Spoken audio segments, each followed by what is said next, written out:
नमस्कार मंडळी, आज मी आणलेले आहेत लाल लाल टोमॅटो, कांदा आणि कोथिंबीर। तर आज मी बनवणार आहे टोमॅटोची चटणी।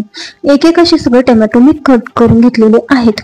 आता टोमॅटो कट करून झाल्यानंतर मी कांदा कट करून घेणार आहे। टोमॅटोचं प्रमाण जास्त आणि त्यापेक्षा कांद्याचं प्रमाण कमी असणार आहे, कारण टोमॅटो चटणी करायची आहे म्हणून।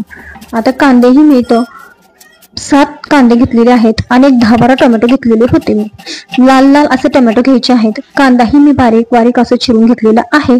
आता एक पॅन ठेवत आहे, पॅन मध्ये तेल टाकून घेत आहे। त्यामध्ये मोहरी टाकत आहे। 1 चमचा मोहरी तडतडल्यानंतर 1 चमचा बारीक चिरलेला लसूण टाकून घेत आहे। आता यामध्ये बारीक चिरलेला कांदा टाकून घ्यायचा आहे।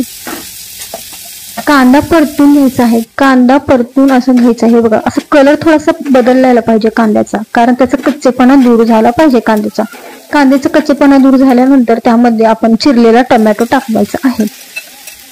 आता हाही टोमॅटो परतून घ्यायचा आहे। 1-5 मिनिटं आपल्याला टोमॅटो परतून घ्यायचा आहे, कारण टोमॅटोचा कलर तसाच राहतो। आता यामध्ये 1 चमचा धने पावडर, 1 चमचा जिरा पावडर, 1 चमचा गरम मसाला आणि सेंधा मीठ 1 चमचा टाकलेला आहे मी। आता हे आणि अर्धा चमचा हळद पावडर टाकलेली आहे। आता हे मी सगळं मिक्स करून घेत आहे। हे मसाले सगळे टोमॅटो मध्ये मिक्स करून घ्यायचे आहेत। यामध्ये टोमॅटो चटणीला खूप छान मस्त चव लागते। आता हे परतल्यानंतर यामध्ये अर्धा चमचा हिंग आणि 2 चमचे मी लाल तिखट टाकत आहे आणि 1 चमचा साखर टाकत आहे। तुम्हाला जर साखर टाकायची नसेल तर तुम्ही गूळही टाकू शकता। माझ्याकडे गूळ नव्हता म्हणून मी तरी साखर वापरत आहे। 1 चमचा साखर टाकता येते। 5 मिनिटं आपल्याला ही टोमॅटो चटणी शिजवून घ्यायची आहे। हे बघा, 5 मिनिटं झाल्यानंतर मस्त असा कलर सुटलेला आहे आणि त्याला पाणी आणि तेलही सुटलेलं आहे।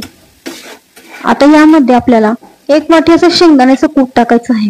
जाडसर शेंगदाण्याचं कूट टाकून घ्यायचं आहे, बारीक टाकायचं नाही, जाडसर शेंगदाण्याचं कूट टाकायचं आहे आणि हे सगळं मिक्स करून घ्यायचं आहे। आता यावरती आपल्याला टाकायची आहे बारीक चिरलेली कोथिंबीर।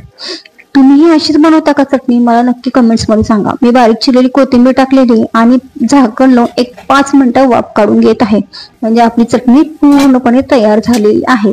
मस्त अशी टोमॅटो चटणी तयार झालेली आहे आणि टोमॅटो कांदा पूर्ण शिजलेला आहे। हे बघा, तुम्ही बघू शकता। तुम्हाला जर माझा व्हिडिओ आवडत असेल तर माझ्या व्हिडिओला लाईक आणि सबस्क्राईब नक्की करा। अजून दुसऱ्या प्रकारे मी टोमॅटो चटणी नक्की दाखवणार आहे। तुम्हाला जर बघायची असेल तर मला नक्की सांगा।